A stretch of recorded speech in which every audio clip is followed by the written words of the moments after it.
الحمد لله وكفى وسلام على الذين اصطفى أما بعد فأعوذ بالله من الشيطان الرجيم بسم الله الرحمن الرحيم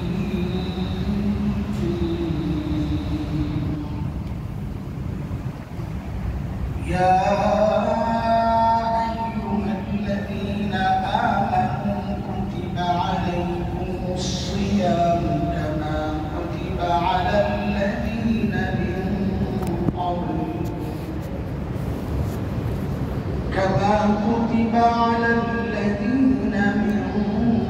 قبلكم لعلكم تتقون. وعن أبي هريرة رضي الله تعالى عنه أنه قال رسول الله صلى الله عليه وسلم: من لم يدع قول الزور والعمل به ليس لله حاجة أن يدع طعامه وشرابه، أو كما قال عليه الصلاة والسلام. صدق الله العلي العظيم وبلغنا رسوله النبي الكريم، ونحن على ذلك لمن الشاهدين والشاكرين، والحمد لله رب العالمين. محترم مسلمين الكرام، আল্লাহ সুবহানাহু ওয়া তাআলার বিশেষ মেহেরবানিতে আমরা শাবানের একদম শেষ দিকে এসে উপনীত হয়েছি। একদিন বা দুদিন বাদে রমজানুল মুবারক, এক মহান মাস, যার জন্য আমরা অপেক্ষায় আছি। সেই মাসের মধ্যে আমরা ঢুকে যাব ইনশাআল্লাহ তাআলা। আমাদের দোয়া, আমাদের চাওয়া, আল্লাহ তাআলা যেন আমাদেরকে সে পর্যন্ত ভালো রাখে। আমরা সবাই যেন বারবার রমজানের ফজিলত, রমজানের বরকত, রহমত দ্বারা আল্লাহ তাআলা যে রহমত আমাদের জন্য নির্ধারণ করেছেন, সেই রহমতে যেন আমরা ধন্য হই। আল্লাহর কাছে এটা আমাদের বারবার চাওয়া। কুরআনুল কারীমের সূরা আলে ইমরানের একটা আয়াত আমি পড়েছি, বরাবরই রমজানের আগে আয়াত পড়ি আমরা, নতুন আয়াত আর কই পাবো। আল্লাহ তাআলা আমাদের জন্য প্রতি বছর নতুন আয়াত পাঠান না, যা পাঠাইছেন ওইটাকেই আপনাদের সামনে বারবার বলতে হয়। জরুরি কথা বারবারই বলতে হয়। সমস্ত নবী আলাইহিস সালাম একটা কথা বারবারই বলেছেন, কুলু লা ইলাহা ইল্লাল্লাহ, তোমরা পড়ো লা ইলাহা ইল্লাল্লাহ। এখন উম্মত যদি বলে এক ওয়াজ কত শুনতে মনে চায়, এটা বলার কিছু নাই। যত বেশি শুনবো ততই আমাদের মধ্যে আমলের আগ্রহ তৈরি হবে। আর আমরা আমল করি না বলে তো বারবার বলতে হয়। হ্যাঁ, বলে বারবার কেন বলেন? বলে বারবার তুমি কেন উল্টা পাল্টা করো? তুমি বারবার উল্টা পাল্টা করবা, আমাদেরকে বারবারই বলতে হবে। যে আয়াতে আল্লাহ সুবহানাহু ওয়া তাআলা আমাদেরকে বলছেন, ও ঈমানদারেরা, তোমাদের উপর রোজাকে লিখে দেওয়া হয়েছে। আমরা তর্জমা করি ফরজ করা হয়েছে, কিন্তু শব্দ লিখে দেওয়া হয়েছে। মানে একটা হচ্ছে মৌখিক ফরজ, মৌখিক নির্দেশ, আরেকটা হচ্ছে লিখিত নির্দেশ। দুইটার পার্থক্য আমরা নিজেরাও বুঝি। এক থেকেই রোজার একটা আলাদা গুরুত্ব, শব্দের যে আল্লাহ তাআলা ব্যবহার, এর থেকে রোজার একটা বিশেষ গুরুত্ব এমনি বোঝা যায়। আচ্ছা, এর মধ্যে শুরুর যে সম্বোধন,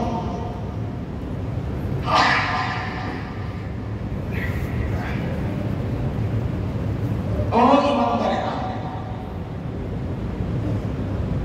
এটা আল্লাহ তাআলার পক্ষ থেকে বান্দার জন্য একটা মায়ার ডাক। এই ডাকটা মালিক বড় মায়া করে দেয়। কোরআনে আল্লাহ তাআলা ঈমানদারদেরকে দুই ভাবে ডেকেছেন, ইয়া আইয়ুহান নাস, ইয়া আইয়ুহাল ইনসান, ও মানুষ। আরেকটা হচ্ছে ইয়া আইয়ুহাল্লাযীনা আমানু, ও ঈমানদারেরা। হযরত মুফতি শফি রাহমাতুল্লাহি আলাইহি বলেন, এই দুই ডাকের মধ্যে অনেক পার্থক্য। কি পার্থক্য? হযরত বলেন, আমরাও আমাদের সন্তানকে ডাকার ক্ষেত্রে এই পার্থক্যগুলো করি। আমরা কখনো কখনো সন্তানকে নাম ধরে ডেকে বলি, এই কথার কথা, এই আব্দুল্লাহ। এভাবে ডাকলে সন্তানের হৃদয়ে মনে অজানা একটা আশঙ্কা কাজ করে যে বাবা হয়তো রেগে আছে, তাকে নমুনা ভালো না। কিন্তু কখনো কখনো বাবা সন্তানকে, বাবা আর সন্তানের যে সম্পর্ক, ওই সম্পর্ক ধরে যখন ডাক দেন, আব্বু, আব্বু বললেই সন্তান বুঝে বাবা আমাকে মায়া করে ডাকছে। ঠিক আল্লাহ তাআলা যখন ডাকেন, ও মানুষ, আল্লাহ যখন নাম ধরে ডাকেন।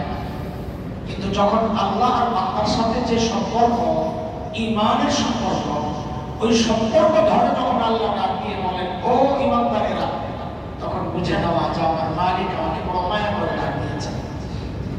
এখানেও আল্লাহ মায়া করে ডাক দিচ্ছে। তার মানে সামনের যে হুকুমটা আসতেছে সেটা তার বান্দার জন্য অনেক বেশি দামি, এই জন্য মায়া করে ওই দামি জিনিসটা আল্লাহ দিচ্ছেন। এটাই বোঝা যাচ্ছে। সেই আমলটা কি? সেটা হচ্ছে রোজা, সেটা হচ্ছে সিয়াম। এত দামি হাদিসের কথা যে জান্নাতে, ইন্না ফিল জান্নাতি বাবা, জান্নাতে একটা বিশেষ দরজা আছে, সেখানে ইয়াদখুলুনা মিনহু সাইমুন, ইয়াদখুলু মিনহু সাইমুন, যে দরজা দিয়ে শুধুই রোজাদাররা ঢুকবে, আর কেউ না। সেই দরজার সামনে দাঁড়ায় একজন ডাকতে থাকবে, আইনা সাইমুন। গেট বন্ধ হয়ে যাবে, গেট বন্ধ হয়ে যাবে, কোন রোজাদার বাকি আছেন বাইরে? আল্লাহু আকবার। এইভাবে ডাকতে ডাকতে যখন দেখবেন কোনো সারা শব্দ নাই, তার মানে রোজাদার সব ঢুকে গেছে, তখন ওই দরজা বন্ধ হয়ে যাবে, যে এই দরজা দিয়ে আর কেউ ঢুকতে পারবে না। এমন একটা আমল আল্লাহ তাআলা আমাদের সামনে পেশ করতেছে। কত দামি! হযরত সালমান ফারসি রাদিয়াল্লাহু তাআলা একটা হাদিস বড় আজীব। হযরত সালমান ফারসি বলেন, خطبنا رسول الله صلى الله عليه وسلم في آخر يوم من شعبان فقال يا أيها الناس قد أظلكم شهر عظيم شهر مبارك شهر فيه ليلة خير من ألف شهر جعل الله صيامه فريضة وقيام ليله تطوعا من تقرب فيه بخصلة من الخير كان كمن أدى فريضة فيما سواه ومن أدى فيه فريضة كان كمن أدى 70 فريضة فيما سواه وهو شهر الصبر الصبر وثوابه الجنة وشهر المواساة وشهر يزاد فيه رزق المؤمن أو كما قال عليه الصلاة والسلام. لما حديث পুরোটা পড়ি নাই, আলোচনা চলতে থাকবে, পুরোটা পড়বো ইনশাআল্লাহ তাআলা। হযরত সালমান ফারসি রাদিয়াল্লাহু তাআলা বলেন, শাবানের শেষ দিন, ধরেন আজকে হইতেও তো পারে, না আজকে হবে না, কালকে হইতেও পারে, শেষ দিন নবী আলাইহিস সালাম আমাদের উদ্দেশ্যে একটা ভাষণ দিয়েছেন। বক্তব্য, ভাষণ বলতে বক্তব্য। নবী সাহাবীদেরকে ডেকে বলছেন, ইয়া আইয়ুহান নাস, ও মানুষ শোনো, قد أظلكم شهر عظيم, এক মাস, মহান মাস, এক মহান মাস তোমাদের উপর এখন ছায়া দিবে, ছায়া দিবে তোমাদের উপর। শাহরুল মুবারক, যে মাস বরকতের মাস। কত বরকত? হাদিসের পরের অংশটা ব্যাখ্যা আসতেছে।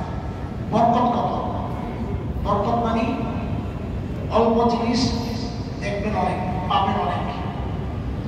অল্পতে অনেক কাজ হয় যে জিনিস দিয়ে বরকত, বেশি দাম বরকত না, অল্পতে যা অনেক কাজ আসে। আমরা বেশি কে বরকত মনে করি না। 2 লক্ষ টাকা বেতন পায়, প্রতি মাসে বেতনের খরচ 3 লাখ, এটা বরকত না, এটা বিপদ। বেতন পায় 2 লাখ, খরচ হয় না 50,000, এর নাম বরকত। অথবা বেতন পায় 1 লাখ, খরচ হয় 50,000। আরো তো শুনলে অবাক হবে, গ্রামের মসজিদ মাদ্রাসা শিক্ষক খাতিব বেতন পায় 6,000। আপনার বুয়ার বেতন, অথচ চলে আমাদের চেয়ে ভালো, আপনার চেয়েও ভালো, আলহামদুলিল্লাহ। দেওয়া নিয়া পাওয়া না পাওয়া নিয়া তার স্ত্রীর সাথে তার কোনো ঝগড়া নাই। আপনার সাথে তো প্রায় দিন লাগে, এটা আসতেছে লাগালাগি। ঈদ উপলক্ষে কি কি দিবেন না দিবেন আগের থেকে একটু লিস্ট হচ্ছে। মন মতো না পাইলে সুবহানাল্লাহ, কয়দিন পর খালি তাবিজের জন্য আসে। কি সমস্যা? ওর সাথে সম্পর্ক ভালো যাচ্ছে না। কেন, কি সমস্যা? ওই যে শাড়ি একটা পছন্দ করছে, দিই নেই, 1 সপ্তাহ দেওয়ার দরকারই মজা হয় না, শুরু হবে গন্ডগোল। অথচ এই মানুষগুলো এই 6-7 টাকা বেতন পায়, ঘরে গেলে আহা, স্ত্রী একটা সালাম দিয়ে যে একটা হাসি দেয়, তার সারা দুনিয়ার সমস্ত কষ্ট শেষ হয়ে যায়। আর আপনি গেলে বলে যায় দরজা করে, ও কই আরেক রয়ে আপনি বলতে এমন অনেক আছেন। আবার আপনারা বললেন না যে আপনাদের কি বলতেছে, আমার তো কাউকে বলতে হবে, সেটা বলতেছে। দরজা বন্ধ করে তিনি ঠিকতেছে বসে পয়সা, কে আসছে রে? আঙ্কেল আসছে। ও শেষ, উনি অনেক আঙ্কেলের সাথে যোগাযোগ চলতেছে, বসে বসে টেলিভিশন দেখতেছে। আঙ্কেল একা একা যায় ফ্রেশ হয়, এরপরে টেবিলে খাবার থাকলে ঠান্ডা পড়ে আছে, খাইলে খাইলো না খাইলে নাই। ওই আঙ্কেল আরেক রুমে যায়, আবার উনি আবার টেলিভিশন অন করে, উনি আরেক রুমে কাম চালাচ্ছে। বাচ্চারা কোথায়, ও কোথায়, আর কি এক জিন্দিগি, এটার নাম জিন্দিগি। তারপরে মনে মনে ভালো, খুব ভালো আছে, 5 লাখ টাকা বেতন পাই, সুবহানাল্লাহ। দরকার টাকা কিসের জন্য? জমানোর জন্য, ভোগ করার জন্য, একটু আরামে থাকার জন্য দুনিয়া অর্থ। আর আমাদের অর্থ হচ্ছে আরাম নষ্ট করার জন্য। এটা আমাদের জন্য আল্লাহর পক্ষ থেকে একটা ভিন্ন ধর্মীয় আযাব। আপনি বুঝেন না, এটাও একটা আযাব। আল্লাহ মাল দিয়েও আমাকে বিপদে ফেলে, আল্লাহ ওই মাল থেকে পানা চায়। যে মাল আমাদের আখিরাত বরবাদ করে, দুনিয়া বরবাদ করে, ওই মাল থেকে পানা চায়। আমি বলে আমার চিন্তা করতেছে, দোয়া করে কোন বিপদে পড়ি, শেষে মা রাস্তা বন্ধ হয়ে যায়। আল্লাহ আমাদেরকে হেফাজত করেন। তো আল্লাহ তাআলা বলতেছেন বরকতের মাস, নবী আলাইহিস সালাম এক বরকতের মাস এটা। কেমন বরকত তার নবী একটু পরে বলতেছেন, এর আগে দুটো কথা বলতেছেন। জাআলাল্লাহু সিয়ামাহুম ফারিয়্যা, এই মাসে রোজাকে আল্লাহ ফরজ করেছেন। কিয়াম আলাইহি তাতাওয়া, আর রাতের নামাজকে নফল, এটা নফল তো করেন নবী আলাইহিস সালামের পক্ষ থেকে, এটা ওইভাবেই বলছেন। এরপর নবী বরকতের কিছু কথা বলতেছেন। বরকত 2 দিক থেকে, রিজিকেরও বরকত, আমলেরও বরকত। আমলের বরকত কি, এটা কি বলছেন না, সব দিক দিয়ে দিচ্ছি। আচ্ছা, যদি এখন একটা দোকানে একটা ওই যে মাঝে মধ্যেই তো দেখি আমরা পোস্টার লাগানো থাকে, buy one get one buy one, একটা নিলে যদি দেখেন যে একটা দোকানে একটা পোস্টার লাগানো আছে, 1000 টাকা দিয়ে একটা শার্ট কিনলে 10টা শার্ট ফ্রি, অবস্থাটা কি হবে?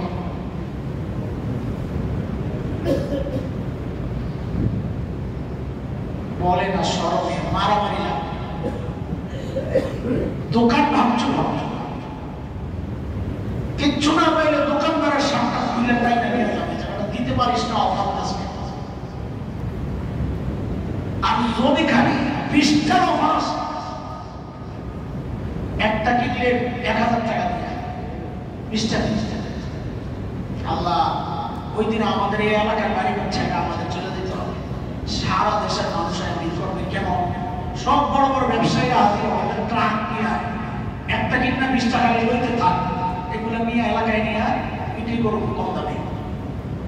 সব এর মধ্যে আপনাদের আবার অনেক আছে জাকাতের কম দামি মাল খোঁজে,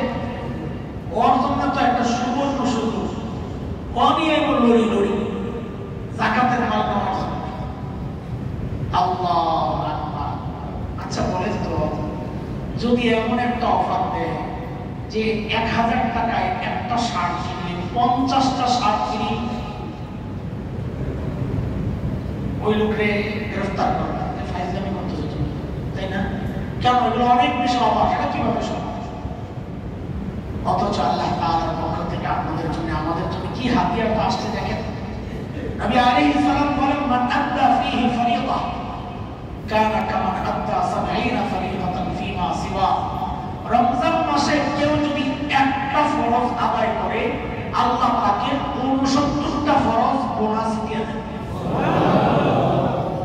তার মানে একে 70 করবে একটা, করবে কয়টা? আল্লাহু আকবার। এক মাস রোজা রাখলে আমল নামায় ফরজ রোজা হবে কয়টা? 2100। 30 দিন যদি রাখে না, কত? 2100 রোজা হবে আমল নামায়। সুবহানাল্লাহ। নবী বলেন, মান তাকাররাবা ফীহি বিখাসলাতিন মিনাল খায়র কানা কামান আদ্দা ফরিদাতান ফীমা সিওয়া। এলিভেটরের মাথায় একটা দোকান আছে, এলিভেটর তো চাঁদনি চকে, রূপার দোকান, রূপা কি ও চাঁদনি চকের ব্যবসায়ীরা খেয়াল করে, কিসের দোকান? রূপার দোকান তো দুনিয়ায় অনেক আছে, কিন্তু এই দোকানের একটা অনন্য বৈশিষ্ট্য আছে। কি সেটা? যে এই দোকান থেকে কেউ রূপা কিনে ঘরে আসলে বের করলে দেখে সময় হয়ে গেছে। কি একটা কারবার! হ্যাঁ, রূপা কিনে ঘরে আসছে, এসে দেখে কি হয়ে গেছে, অবস্থা কি হবে বলেন তো? মানুষ ওই দোকানের ইট গুলা চাপায় দেখা যাবে, আমার ভিতর থেকে যদি বের হয়। অথচ নবী আলাইহিস সালাম বলতেছেন, হে আমার উম্মত, এই রমজান মাস ওই দোকান, যেই দোকানে ঢুকে তুমি আদায় করবে নফল, আল্লাহ আমলনামায় উঠায় দিবেন ফরজের সওয়াব। আল্লাহু আকবার। তাই তো একটা নফল সারা যাবে না ইনশাআল্লাহ। সমস্ত আমল সুন্নাত তরিকায় করা, সমস্ত আমল সুন্নাত তরিকায় করা, তাইলে নফল চলবে না ইনশাআল্লাহ তাআলা। এই মাসের ফজিলত বলতেছি, দাম আল্লাহ এমনি তো আমাকে আপনাকে ইয়া আইয়ুহাল্লাযীনা আমানু মায়া করে ডাকতেন নাই যে দামি জিনিস দিতেছি গ্রহণ করো। এরপর আল্লাহ রাসূল কি বলতেছেন? যে দাম আরো রয়ে গেছে, আরো বেশি হয়ে গেছে। এই মাস কিন্তু সবরের মাস, সবরের মাস। আপনাদের মনে থাকার কথা না থাকলে আবার বলি, পেছনের বলা, সবর 3 প্রকার। বলেন, আমরা জানি সবর মানে বিপদে পড়লে সবর, এটা সবরের এক প্রকার। আর সবর আলাল মুসিবা, মুসিবতে বিপদে সবর করা। হ্যাঁ, 2 নম্বর সবর আনিল মাসিয়া, গুনাহ ছেড়ে সবর করা। কারণ গুনাহ ছাড়তেও তো কষ্ট লাগে, গুনাহ ছাড়তেও কষ্ট লাগে। ওই কষ্ট সহ্য করা, কষ্ট হলেও গুনাহ করব না, এটাও একটা সবর। 3 নম্বর as-sabr আলা তাআহ, ইবাদতের সবর। ইবাদত কষ্ট, যেমন নামাজ সম্পর্কে আল্লাহ বলেছেন, ওয়া ইন্নাহা লাকাবীরাতুন ইল্লা আলাল খাশিঈন। নামাজ অনেক ভারী আমল, বিশেষ করে যদি আসার নামাজটা দেরি হয়, চোখে যদি ঘুম আসা পড়ে, পিঠ ক্লান্ত দেহ যদি বিছানায় লেগে যায়, তখন বোঝা যায় নামাজ কত আরামের আমল। আর যদি রাতে দেরিতে ঘুমায়, তো ফজরে উঠতে বোঝা যায় নামাজ কত আরামের আমল। এটা আমাদের মতো, আমার মতো, আমার মতো দুর্বল ঈমান বলার জন্য। কিন্তু আল্লাহ বলেন, ইল্লা আলাল খাশিঈন, যাদের অন্তরে আল্লাহর ভয় আছে, আল্লাহর মহব্বত আছে, তাদের জন্য এর চেয়ে প্রিয় আমল আর হইতে পারে না। এক আল্লাহওয়ালাকে একদম জিজ্ঞেস করছে যে জান্নাতে মানুষ যা চাইবে তাই পেবে, আপনি কি চাইবেন? আল্লাহওয়ালা বলে, আমি আল্লাহর কাছে একটু নামাজের সুযোগ চাইবো, আমার কাছে এর চেয়ে মজাদার কিছু লাগে না। আল্লাহ, ওইরকম দিল হইলে এই হলো এক সবর। তাহলে সবর কয় প্রকার? মুসিবত থেকে মুসিবতের উপরে সবর করা, 2 গুনাহ থেকে বেঁচে থাকার সবর, 3 ইবাদতের সবর। এই রমজান মাসের মধ্যে 3টা সবরের সমন্বয়ের সুযোগ আসছে। সবর এক বড় আমল, সওয়াবের আমল। সবরকারী সম্পর্কে আল্লাহ বলেছেন আমি তাদের সঙ্গে, ইন্নাল্লাহা মা'আস সাবিরিন। সবরকারী সম্পর্কে আল্লাহ বলেছেন আমি সবরকারীকে ভালোবাসি। সবরকারী সম্পর্কে আল্লাহ বলেছেন ইন্নামা ইউওয়াফাস সাবিরুনা আজরাহুম বিগাইরি হিসাব। সবরকারীরা আমি যে বিনিময় দিব এর হিসাব থাকে। বড় দামি আমল। তো নবী বলেন এই মাস কিন্তু সবরের মাস, অনেক বেশি আল্লাহর কাছ থেকে পুরস্কার পাওয়া এক সুবর্ণ সুযোগ হচ্ছে এই মাস। কাজী গুনাহ থেকে বেঁচে থাকার সবরের প্রস্তুতি, ইবাদত বেশি বেশি করার যে কষ্ট, এই কষ্টের প্রস্তুতি, এবং মুসিবত ক্ষুধায় কষ্ট পাবো এই কষ্ট সবর করার প্রস্তুতি আমাদের শুরু করা দরকার ইনশাআল্লাহ। এরপর বলতেছেন আসবরুল মুওয়াসা, এটা হচ্ছে সহমর্মিতার মাস। সহমর্মিতার মাস। একটু ক্ষুধার্ত থাকলে কেমন লাগে একটু দেখেন না। আমি আপনি তো একটা সওয়াবের আশা করতেছি। মানুষের যখন কোনো প্রাপ্তি থাকে সামনে, তো কষ্টটা হালকা মনে হয়। একজন মানুষ তার জন্য সন্তান প্রসবের সময় একজন মায়ের যে কষ্ট, এর চেয়ে কষ্ট আর বেশি কি হতে পারে? সন্তান প্রসবের যে কষ্ট, আল্লাহ, এরপরেও একটু পরে মা মনে একটু হাসি আসে। প্রথম বাচ্চা হওয়ার সময় যে কষ্টটা হয়, বাচ্চা দেখার যে শান্তি, ওই শান্তি যদি মা না পেতেন, দুনিয়ার কোন মা পরবর্তী বাচ্চা নিতেন না। দুনিয়ার কোন মা পরবর্তী বাচ্চা নিতেন না। সে আতঙ্কে থাকতেন, আল্লাহ এত কষ্ট আমি বাচ্চা নিব। অথচ মায়েরা এই যুগ যুগ ধরে মায়েরা আমাদেরকে বাচ্চা দিচ্ছেন বলেই তো এখনো মানুষের এই সমাজ আছে, ধারাবাহিকতা আছে। কেন? আল্লাহ তার এই কষ্টের পর তার চক্ষু শীতল করার মতো যে এক অবস্থা আল্লাহ দেন। বাচ্চা যখন কান্না করে, বাচ্চার কান্নার সাথে সাথে মায়ের ভেতরে সব কষ্ট আল্লাহ দূর করে দেন। এই যে এত কষ্ট, তারপরে মানুষ এই কষ্টকে কেন গ্রহণ করছে? কারণ জানি এই কষ্টের পর আমার জন্য যে পুরস্কারটা আছে, যে শান্তি আছে, এই জন্য সেই কষ্টটা মেনে নেয়। আমি আপনি রোজা রাখার কষ্ট করতেছি, আমাদের এই কষ্ট অনেকটা লাভ হয় এই জন্যে যে আমরা জানি এই কষ্টের সওয়াব কি পাবো, সেই কারণে আমাদের কষ্ট লাভ হয়। কিন্তু যে মানুষটা বাধ্য হয় না খায়া থাকতে, আপনার সন্তান রোজাদার, সে আপনার সামনে বসলে আপনার কলিজা প্রসাদ দিলা ইমানদার ছাড়া বুঝবে না। আমার বাচ্চা রোজা রাখছে, একসাথে বাবা মা ইফতার করতে বসছে, বাচ্চার ওই ক্ষুধার্ত মুখটার দিকে তাকায়া কষ্ট তো লাগে, নিজের সন্তান হারে কষ্ট পাচ্ছে, কিন্তু মনের যে শান্তিটা, এটা তো দুনিয়ার কাউকে বোঝানো যায় না, তাই না? হ্যাঁ, আপনারা ফেসবুকে পোস্ট দিয়ে দেন যে আজকে আমাদের এই বাচ্চা রোজা রাখছে, ঠিক না, কিন্তু এটা আপনার অনেক বেশি উচ্ছ্বাসের প্রকাশ এটা। কিন্তু যেই বাবা, যে মা তার ক্ষুধার্ত সন্তানের চেহারা দেখে ওই অবস্থায় যে কেমন অপদার্থ বাবা হয়েছি আমি, আমার সন্তানের সামনে খাবার আইনা দিতে পারি না, ওই বাবার কেমন, ওই মায়ের কেমন? হ্যাঁ, মাঝে মধ্যে এই দৃশ্য দেখে যখন দেখি রাস্তায় বাচ্চারা, আমি অনেক বলছি যে বাচ্চারা আসলে আমার কলিজা পর্যন্ত থাকে, কলিজা পর্যন্ত একদম আকাশের দিকে তাকাই। আল্লাহ তো সব জায়গায় বললেই হয়, মনের শান্তির জন্য আল্লাহ তুমি আমার এই নিয়ামত দিছ, আজকে ওই জায়গায় আমার বাচ্চাটাও তো থাকতে পারত। আমার এমন কিছু নেই যে ওর বাবার জায়গায় আমাকে রাখা নাই, আমার বাচ্চার জায়গায় ওর বাচ্চার জায়গায় আমার বাচ্চাকে রাখা নাই, এমন কি আছে? আল্লাহর রহমত, দয়া ছাড়া, করুণা ছাড়া বলেন নিজেরা প্রত্যেকে বুকে হাত দিয়া আমাদের এমন কি আছে যে ওই রাস্তার বাচ্চাটা তার জায়গায় আমার সন্তানকে আল্লাহ রাখেন নাই? আল্লাহর রহমত, দয়া, অনুগ্রহ ছাড়া আর কিচ্ছু না, কিচ্ছু না।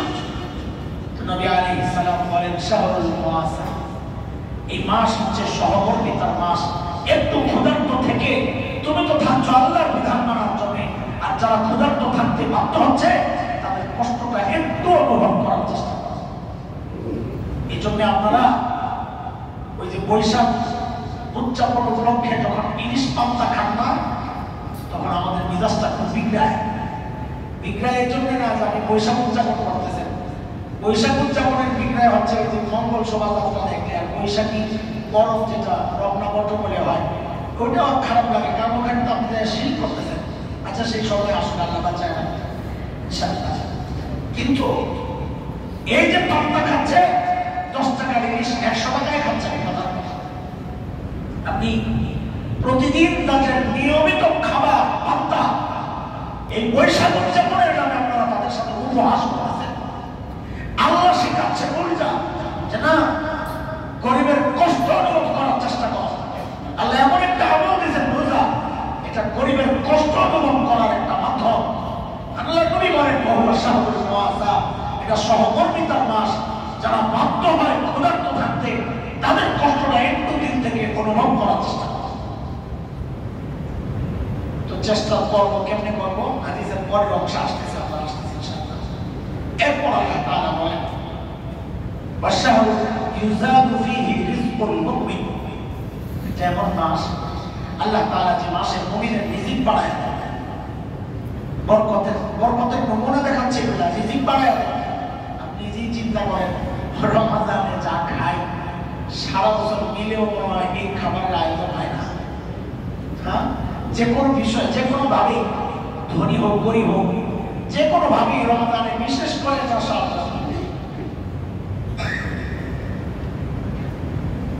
ইফতারের সময় রোজা না রাখলেও ইফতারের আয়োজনটা বড় জমজমাট হয়। আমরা দেখতাম দোকানে মিচি মিচি বাচ্চারা যারা কাজ করে রোজা রাখতে না, আসরের পর থেকে অস্থিরতা, ইফতার কিয়া মানে ভাবটা এমন, রোজা রাখি না ইফতার না করে কাফের হয়ে মরবে নাকি? আল্লাহ তাআলা বাড়ায় দেন মুমিনের রিজিক, এটা রমজানের বরকত। এরপর নবী আলাইহিস সালাম ওই যে পিছনে কথা রেখে আসছি সহমর্মিতার মাস, এই সহমর্মিতা প্রকাশের একটা ধরন দেখায়া ওইটাকে আবার উৎসাহিত করতেছে যে এই কাজটা যে করবা শুধু সহমর্মিতাই প্রকাশ হবে তা না, এটার অনেক সওয়াবও আছে। নবী বলেন মান ফাত্তারা ফীহি সাইমান কানা লাহু মাগফিরাতুন লিযুনুবিহি ওয়া ইতকু রাকাবাতিন মিনান নার ওয়া কানা লাহু মিসলু আজরিহি মিন গায়রি আন ইনতাকাসা মিন আজরিহি শাই। আল্লাহ, নবী বলেন এই মাসে যদি কেউ কাউকে ইফতার করায়, কি করায়?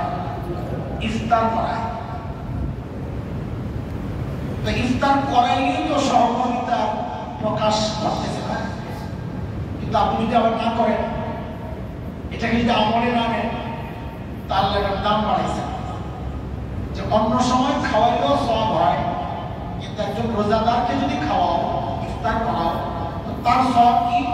তো নবী আলাইহিস সালাম বলতেছেন আল্লাহ তার গুনাহগুলো মাফ করে দিবেন, আল্লাহ তাকে জাহান্নাম থেকে বাঁচায় দিবেন। 3 নাম্বার, ওই যিনি রোজা রাখছেন তাকে রোজার কারণে আল্লাহ যে সওয়াব দিবেন, ইফতার যিনি করাবেন আল্লাহ ওই সমপরিমাণ সওয়াব তাকেও দিয়ে দিবেন। এটা বলে আবার নবী বলতেছেন তোমরা আবার মনে করো না যিনি রোজা রাখছেন তার সওয়াবকে 2 ভাগ করে যে তুমি সেহরি করছো তোমার অর্ধেক, ইফতার করাইছে আরেকজন তার অর্ধেক। সিস্টেম কিন্তু এটা না, তার সওয়াব থেকে একটু আল্লাহ কমাবেন না, তাকে আল্লাহ যা দেবেন তোমাকে পুরোটাই দেবেন। কপি করে দিয়ে দিতে হয়, দুনিয়া কপি সিস্টেম হয়েছে না? হ্যাঁ, লেখা কপি করেন না, ভিডিও কপি করেন না, তো কপি করলে ওখান থেকে কমে যায় না। এ বাচ্চা ওরা কথা বলছ না কেন? পুরাটা বুঝে না, তোরা কথা বলছ না কেন? কপি করলে আগের থেকে লেখা কমে যায় না, ভিডিও কমে যায়। তো আল্লাহ তাআলা সওয়াব কপি করে দিয়ে দিবেন না, কি যে যা তোরা দিয়ে দিলাম। সুবহানাল্লাহ, সাহাবীরা দেখছে আরে সওয়াব তো অনেক, কিন্তু এই সওয়াবের ভাগীদার আমরা কেমনে হব? আমাদের তো সেই সামর্থ্য নেই। তো সাহাবীরা বলে কুলনা ইয়া রাসূলুল্লাহ قالوا يا رسول الله সাহাবীরা বলে ইয়া রাসূলুল্লাহ লাইসা কুল্লুনা ইয়াজিদু মা ইফাত্তিরু বিহি الصائم আল্লাহর রাসূল আমাদের কয়জনের সামর্থ্য আছে যে একজন ইফতার করাবে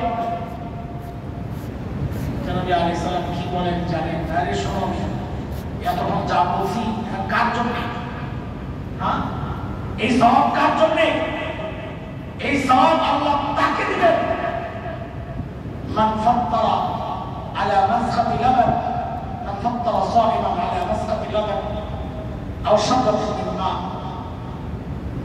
একটু দুধ একটু পানি যে পান করাইছে তার জন্যই সওয়াব ওমান আশবা সাইমা আর যে কোনো রোজাদারকে পেট পুরে খাওয়াবে তার সওয়াব তো না মানে তার সওয়াব কি তো নবী বলেন সাকাল্লাহু সাকাহু আল্লাহু মিন হাউজি শারবাতান লা ইয়ামু হাত্তা ইয়াদখুলাল জান্নাহ যে একজন রোজাদারকে পেট পুরে খাওয়াবে আল্লাহ তাকে আমার হাউজ থেকে কাউসার থেকে তাকে পানি পান করাবেন যে পানি পান করার পর তার পিপাসা এমন ভাবে মিটবে জান্নাতে ঢোকার আগ পর্যন্ত আর পিপাসাই তার মানে কি জান্নাতে ঢুকলে পিপাসা লাগবে একটু ভেজাল আছে কথায় মানে আমরা বুঝাইতে ভেজাল লেগেছে মানে বুঝতে আর কি কথাই তো ভেজাল নাই বুঝতে কিন্তু ভেজাল লেগে যেতে পারে তার মানে জান্নাতে ঢোকার আগ পর্যন্ত পিপাসা লাগবে না ঢোকার পরে জান্নাতে যা বলবে ফেরেশতারা কে কই আসো আমার একটু ঠান্ডা পানি খাও নাকি এরকম হচ্ছে এর মানে হচ্ছে তার জান্নাতে ঢোকাটা নিশ্চিত করতেছেন আল্লাহ তাআলা জান্নাতেও পিপাসা লাগবে না এখানেও পিপাসা লাগবে না তার মানে হচ্ছে তারা জিন্দেগিতে পিপাসা লাগবে না আল্লাহ এই জন্য খেয়াল করা আল্লাহ নবী তো বলছেন তার সওয়াব তাকে দিবে এবং যিনি রোজা রাখছেন তার যদি সওয়াবই না হয় পয়েন্ট কি বলছেন নবী যে যাকে আমি ইফতার করাইছি তার রোজার দ্বারা যে সওয়াব হয়েছে সমপরিমাণ সওয়াব আল্লাহ যিনি ইফতার করাইছেন তাকে দিবেন কিন্তু আমি যাকে ইফতার করাইলাম তার যদি সওয়াব না হয় তার আবার সওয়াব হবে না মানে হ্যাঁ ওই যে আপনারা ইফতার মাহফিল করে হিন্দুদেরকে দাওয়াত দেন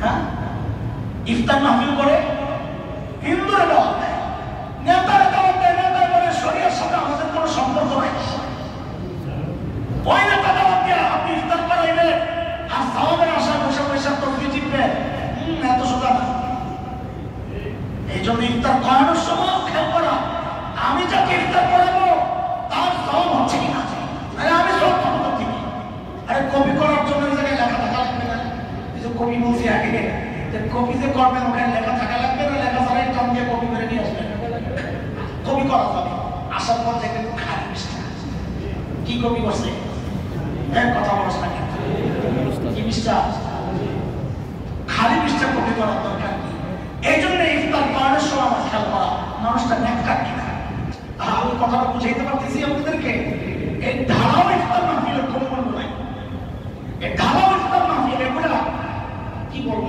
এগুলা রাজনৈতিক ইফতার মাহফিল ইফতার মাহফিল রাজনৈতিক অনেক প্রোগ্রাম থাকে যেমন রাজনৈতিক ওয়াদা থাকে রাজনৈতিক ওয়াদা আমাদের আল্লামা নুরুল ইসলাম আলিপুরি দামাত বারাকাতুহুল আলিয়ার এক বয়ানে শুনছিলাম উনি বলছেন এক এলাকায় গেছি যায় দেখি রাস্তাঘাট এত খারাপ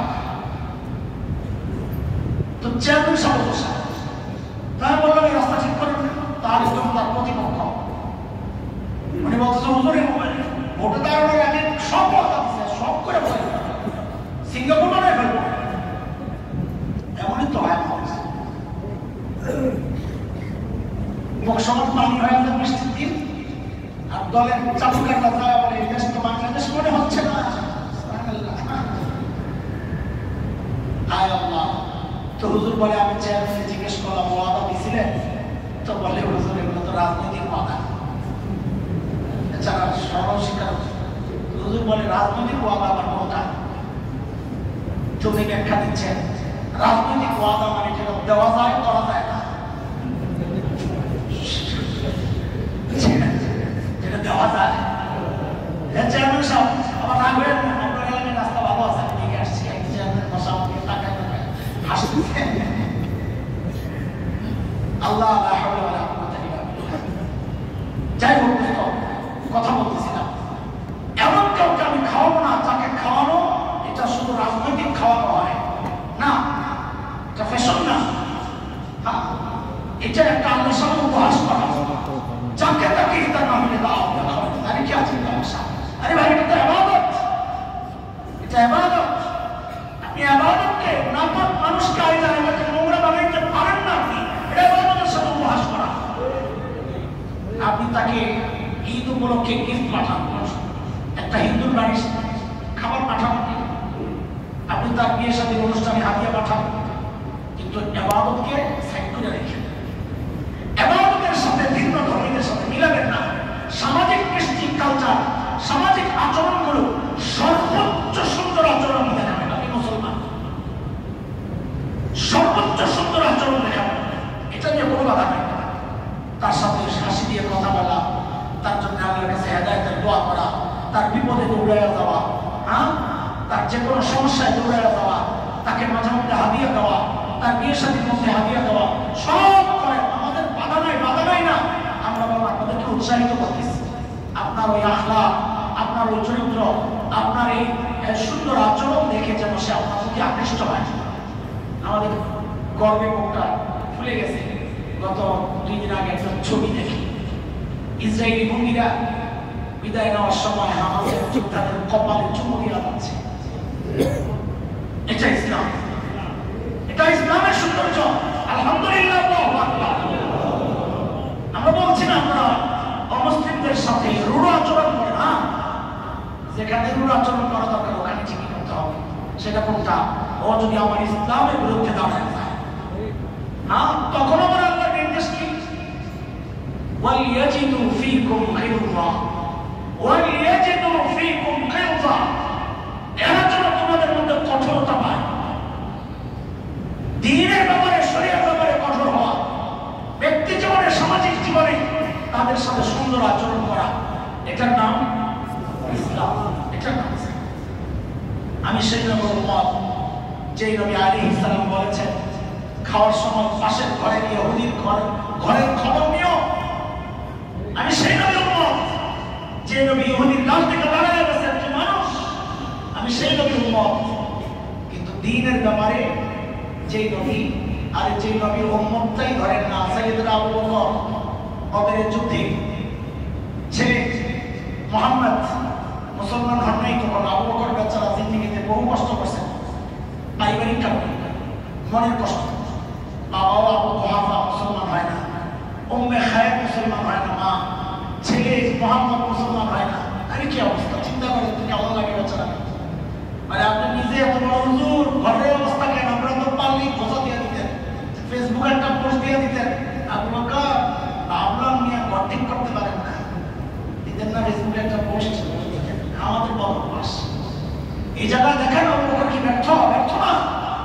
চেষ্টা কম করেন নাই, কান্নাকাটি কম করেন নাই। আল্লাহ তাআলা পরে ঈমান নসিব করছেন।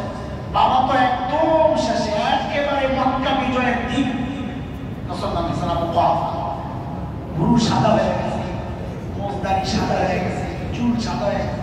নবী আলাইহিস সালাম দেখে বলেন একটু ওই রঙের ঘাস আছে কিছু, ওগুলো একটু মাইকা, মানে এখন বলে কি মেহেদি এই দিছি। ওই নবী আবু বকরের বাবারে দেওয়াইছেন যে তারপরেও দেওয়ার সুযোগ পাইয়া নিজের পার্থক্য করে একটু গোপন করার সুযোগটা পাইছে, নাইলে তো এখন দাদা নানায় ডাকতেন। হ্যাঁ আল্লাহ সুযোগ দিয়েছেন, আল্লাহ আল্লাহ আল্লাহ। সেই মানুষ আবু বকর বদরের যুদ্ধে ছেলে আর বাবার মুখোমুখি, ছেলে কাফেরদের পক্ষে আসছে যুদ্ধ। মুসলমান হওয়ার পর একদিন ছেলে বলে কি, আব্বা বদরের যুদ্ধে আমি আপনার এই জায়গা মতো পেয়ে গেছি, চাইলে একটা প্রক্রিয়া শেষ করতে পারতাম। মায়া লাগছে, বাবা আমার সরে গেছে।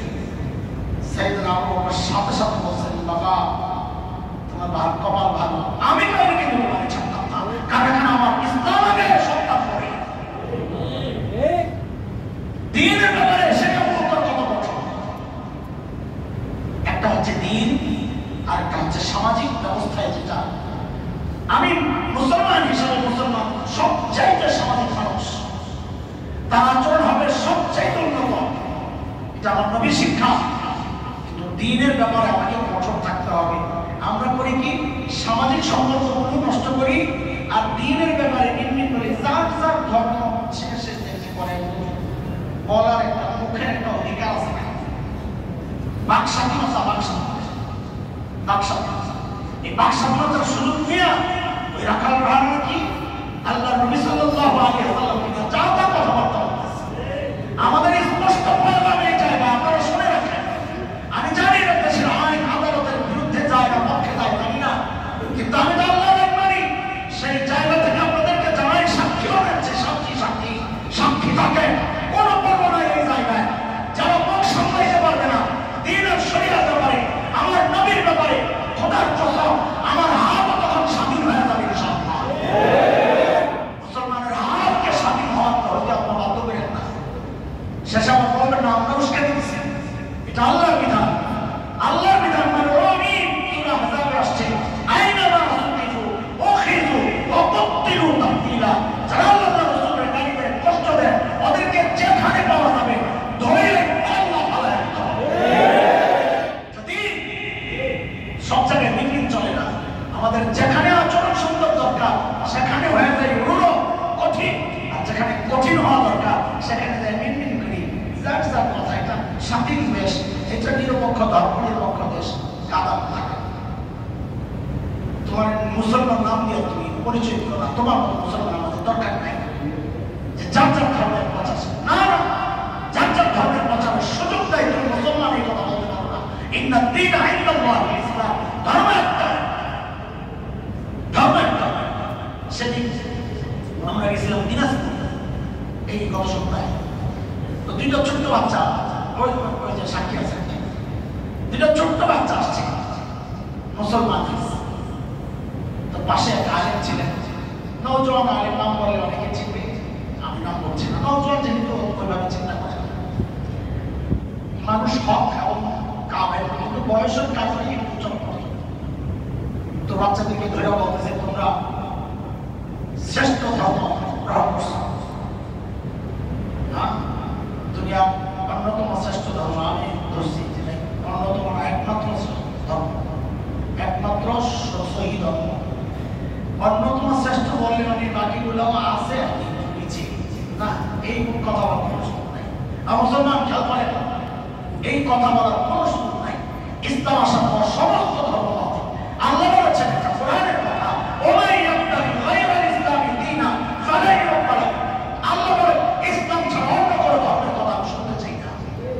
এই কথাটা আল্লাহ পাঠাইছেন কি? ধর্ম কার বিধান? একটু বুঝার সূক্ষ্ম কথা, ধর্ম কার বিধান? সে আলোচনা বলেন পিছনেগুলো বাতিল, তা আপনি যদি বলেন না পিছনেগুলো ঠিক আছে, আসলে কি আপনি ধর্ম মানতেছেন? ধোঁকা, ধোঁকা। এটা হচ্ছে সকল সামলানোর এক মানে কি বলে, এটাকে বলে কি বাটপারি আর কি। আমার আল্লাহ কি রাজি না, হ্যাঁ শয়তান কি নারাজ না। সমস্ত ধর্ম নিরপেক্ষ সব একসাথে হবে জাহান্নামে। জাহান্নাম হবে ধর্ম নিরপেক্ষ এলাকা। আপনি যারা বুঝতে চান, বলতে চান, বোঝান যে সব ধর্ম আমরা মিলেমিশে থাকি, সব ধর্ম মিলেমিশে থাকা যাবে জাহান্নামে। জান্নাতে শুধু মুসলমান থাকবে, সেটা খ্রিস্টান মুসলমান হোক, ইহুদি মুসলমান হোক, অন্য পিছনের যত নবী আছে। মুসলমান মানে শুধু শেষ নবীর উম্মত না, যারা আখিরাতে বিশ্বাসী, নবী বিশ্বাসী, কিতাবে বিশ্বাসী, সবাই মুসলমান। হযরত ইব্রাহিম আলাইহিস সালাম মুসলমান ছিলেন। আল্লাহ বলেছেন, ইহুদিরা বলতো নবী ইব্রাহিম ইহুদি, খ্রিস্টানরা বলতো তিনি নাসারা ছিলেন। আল্লাহ বলেন, মা কানা ইব্রাহিম ইহুদিয়্যা ওয়ালা নাসরানিয়্যা ওয়ালাকিন কানা হানিফান মুসলিমা। তিনি ছিলেন কি? এবং তিনি আমাদের নামও রাখছেন মুসলমান। মিল্লাতা আবিকুম ইব্রাহিম হুয়া সাম্মাকুমুল মুসলিমিন। মুসলমান মানে আল্লাহর হুকুমের সামনে যারা নিজেদেরকে সঁপে দেয়, এই মুসলমান শুধু জান্নাতে যাবে। জান্নাতে ধর্ম নিরপেক্ষতার কোনো জায়গা নাই। ধর্ম নিরপেক্ষতার জায়গা হচ্ছে কোথায়? সেখানে সব ধর্ম মিলেমিশে থাকে, তা মিলেমিশে যারা থাকতে চলবে। একজন মুসলমান কি করে বিশ্বাস রাখে? ধর্ম নিরপেক্ষতা। এটা উদারতা না, এটা কুফরি, মনে রেখেন। এটা স্পষ্ট কথা। ঈমান কুফরের মধ্যে মিলানোর কোনো সুযোগ নাই। ঈমান কুফরকে মিলানোর কোনো সুযোগ নাই। মিলাইতে চাইছো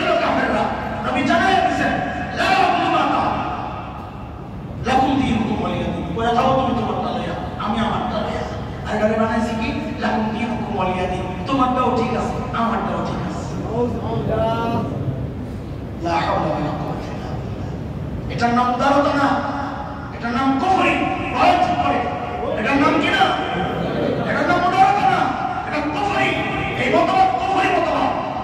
যারা দিতে বলেছে কুফরি করেছে, তওবা করলে মাফ পাওয়ার সুযোগ আছে। আমরা এর মুক্তাদ হিসাবে বিনা হিসাবে জাহান্নামে যাবে। আল্লাহ আমাদেরকে হেফাজত করবে। অন্য কথায় চলে গেছে, সময় চলে গেছে, আল্লাহ আমাদের মাফ করে। নবী আলাইহিস সালাম আমাদের জন্য এই সুন্দর আয়োজন আল্লাহ তাআলা আমাদের জন্য করেছেন। নবী এত ফজিলত বয়ান করছেন। শেষ একটা হাদিস একেবারে এই পর্যায়ে ঘটে চলে গেছে, আমাদের খবর নাই, ভিতরে জ্বলতেছে। আমাদের ভিতরে আগুন যদি খুলে আপনাদেরকে দেখাইতে পারতাম তো বুঝতেন যে কত সবর আমরা করি। প্রত্যেকটা ইমানদারের কলিজায় আগুন জ্বলার কথা ওই লেখাগুলি দেখে আরো বেশি কষ্ট লাগে যখন তাদেরকে এদেশের শিক্ষা ব্যবস্থা ঠিক করার দায়িত্ব দেওয়া হয়। কোথায় আছেন আপনি? খবর আছেন না? আপনার সন্তান যে সিলেবাসে লেখাপড়া করবে, এই সিলেবাস ঠিক করার দায়িত্ব নাস্তিকের কাছে। আপনি কি করে চুপ করে বসে আছেন? এটা মৌলবীর চিল্লার কথা না। মৌলবীর সন্তান এই সিলেবাস তো পড়ে না, পড়বে না। সে তো কালা রসুলের পড়ছে, পড়বে আলহামদুলিল্লাহ। প্রতিবাদ তো ভাই আপনাদের করার কথা। আপনারা চুপচাপ বসে আছেন, বসে থাকেন, ফয়সালা হবে ইনশাআল্লাহ। আসলে ওইটাই আল্লাহ বলেছেন, লাকুম দীনুকুম ওয়ালিয়া দীন। তোমাদের ফয়সালা তোমাদের, আমাদের ফয়সালা আমাদের। কিয়ামতের মাঠে ফয়সালা হবে কে সঠিক। আমাদের দায়িত্ব আমরা আপনাদের শোনায় দিচ্ছি। আমি আর কথা বলাচ্ছি না, সময় অনেক বেশি হয়ে গেছে। রাস্তায় আসতে গিয়ে জেনে আটকায় আজকে নেওয়া বেরিয়েছি, আগামীর জন্য রেখে দিলাম। তবে আগামীকাল আমার সফর আছে, পরের জন্য আমাদের বেশ ইমাম সাহেব বলবেন। আপনাদের কাছে একটা অনুরোধ করা যায়, একটু অনুরোধ রাখবেন ইনশাআল্লাহ। তার আগে আমি বলে দেব, আমি আমভাবে কাবা ধরার একটা আমার ভেতরে একটা প্রচন্ড আগ্রহ আছে। তফ শেষ করে, তফ করা অবস্থায় তফ শেষ করে কিছুক্ষণ কাবা ধরে, এটা মনে রাখবেন। চেষ্টা করি যাওয়া যায়, খাটো মানুষ লাগবেই না, জুইলা একটু শান্তি লাগে। একদম ভিড় না হইলে আমি একবারে ধাক্কা মধ্যে যাই না। তা আমি আপনাদেরকে ওয়াদা করতেছি, আমার সামনের কথার সাথে যারা একমত হবে, যারা মানার চেষ্টা করবে, আমি ওই আমভাবে বলবো, আল্লাহ যে একটা আহ্বান রেখে এসেছিলাম, আল্লাহ যারা এই আহ্বানের সারা দিয়ে চালু করেছে, আল্লাহ আমি তোমার কিলাপ থেকে বলতেছি, আল্লাহ তুমি তাদেরকে মাফ করে দিও। আল্লাহ তুমি তাদেরকে, আমিও দোয়া করবো, ওয়াদা করে যাচ্ছি আপনাদের কাছে। তবে দোয়া তারাই পাবে যারা আমার এই কথার সাথে একমত হবে ইনশাআল্লাহ। সেটা হচ্ছে ভাই, চলেন না একটা রমজান কাটায় গুনাহমুক্ত রমজান। হ্যাঁ যুবক কথা বলো তোমরা, একটা রমজান গুনাহমুক্ত কাটাই না, চলেন না ইনশাআল্লাহ। টেলিভিশন বন্ধ করে দেন, মনে হচ্ছে টেলিভিশনে বাচ্চাদের তিলাওয়াত শুনি আপনাদের। এটা ফরজ না, ওই ফরজ না, এটা নফল করতে যাই আপনি আমার কাছে জড়ায় আছেন, হুট করে একটা অ্যাড আসে, মহিলাদের হুট করে অ্যাড চলে আসে। আপনার টেলিভিশনটা বন্ধ করেন না। ও যুবকরা ফেসবুক বন্ধ করার ওয়াদা করো না ইনশাআল্লাহ। আমরা ফেসবুকের নাম দিয়েছি টাইম খোর। কি এটা? টাইম খোর। আমাদের টাইমগুলো এই ফেসবুক চুষে খেয়ে ফেলে। ফেসবুক বন্ধ করেন, এখন তো সময় পান না কাজ করা। আমি কসম খারাপ বলছি, ফেসবুক বন্ধ করেন, তখন দেখবেন কাজ পাবেন না করা, যে এত সময় কি কাজ করবেন। খাই বন্ধ করে দেখেন, অন্তত যুবক একটা মাস কাটাও না, আমি ফেসবুক চালাবো না ইনশাআল্লাহ। আমি ওই সমস্ত ইউটিউব অনলাইনে যত কিছু আছে আমি ঢুকবো না ইনশাআল্লাহ। আরে এতদিন চর্চা তুমি যে করো যা বুঝি ও বাদ দাও, রমজানে পরে বেরো। এই রমজানকে বানাও শুধুই তিলাওয়াতের মাস, শুধুই ইস্তেগফারের মাস, শুধুই সাদাকার মাস, শুধুই তাসবিহ পড়ার মাস, শুধুই রাতে তাহাজ্জুদ পড়ার মাস। একদিন যেন মিস না যায়, আমি তাহাজ্জুদে দাঁড়ায় যাবো। আল্লাহ তাহাজ্জুদের অভ্যাস যদি রমজানে তৈরি করতে পারো, হযরত থানভী বলেছেন, রমজানে যে আমার অভ্যাস তৈরি হয়, রমজানের পরে আল্লাহ সে অবস্থার জন্য সহজ করে দেয়। করবো ইনশাআল্লাহ। আমি সফর সহজে যাবো, এরকম চট করে আবার চলে আসবো ইনশাআল্লাহ তাআলা। দেরি করবো না। একটা হাজিরা দিয়ে আসা, সারা বছরের ঘাটতি থাকে, দুর্বল, ইমাম দুর্বল, আমল দুর্বল। তো এই ঘাটতিগুলো একটু বাড়ানোর জন্য, ঘাটতিগুলো শেষ করার জন্য একটু যাই, হাজিরা দিই, আবার চলে আসি। আবার শেষ করতে ইনশাআল্লাহ এতেকাফও করবো ইনশাআল্লাহ। যারা নিয়োগ করেছেন আগে থেকে